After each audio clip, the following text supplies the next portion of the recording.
waxaa magaalada Gaalkacyo xarunta gobolka Mudug soo gaaray wafdi ballaaran oo hogaaminayo ra'iisul wasaaraha xukuumadda federaalka Soomaaliya Mudane Cumar Cabdirashiid Cali Sharmaake.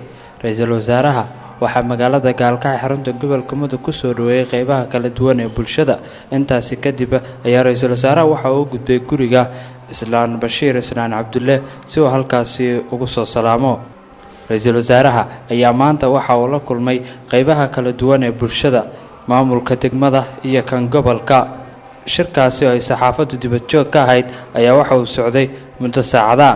hase ahaatee wasiirka dastuurka ayaa waxa uu la hadlay warbaahinta isagoona sharaxaad ka bixiyay arrimaha la isku haysto oo ugu horeyso gobolka Mudug. arrimaha ku saabsan xuduudaha ee dowlad goboleedyada ama maamulada ee Galmudug iyo Puntland ma ahan arrimo hadda maaragtay dhibaato ama balaayo ka jirto. waa la og yahay maamulka laga sameeyay magaalada Cadaado maaragtay sida loo sameeyay iyo sida maaragtay looga qayb galay waa garanaysaan. maamul shaqo ku leh ma ahan deegaanada Puntland, waa maamul dadka deegaankaas ay sameysteen iyagana u madax bannaan.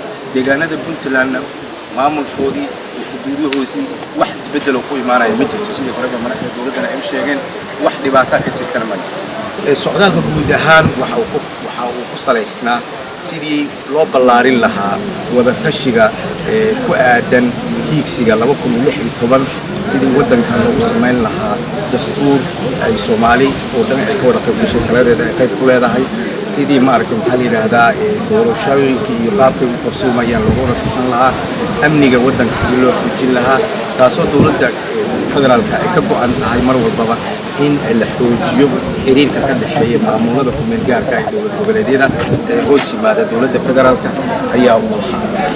intaas aan safraynina waxaa kaloo noo dheeraa inay markii ugu horeysay aan ku safraynay dhulka oo aan diyaarad qaadanaynin degmooyinkaas oo intaasoo kiiloomitir isu jira iyo intaasoo aan marnay. dhanka kale waxaa asna safaradoodii ay soo mareen oo ay ku wehelinayeen ra'iisul wasaaraha ka hadlay xildhibaan Cabdi Barre oo ka mid ah baarlamaanka dowladda federaalka Soomaaliya.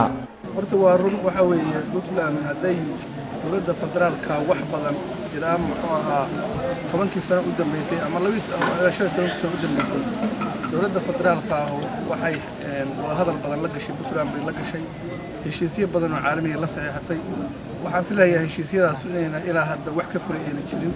sababtay u fuli waayeen dhinaca Puntland maahane waxay ka fuli weyday oo ugu weyn waa dhinaca federaalka oo aan raalli ka ahayn in wada hadalkaas uu suuqa u socdo ama dowladda la dhameystiro.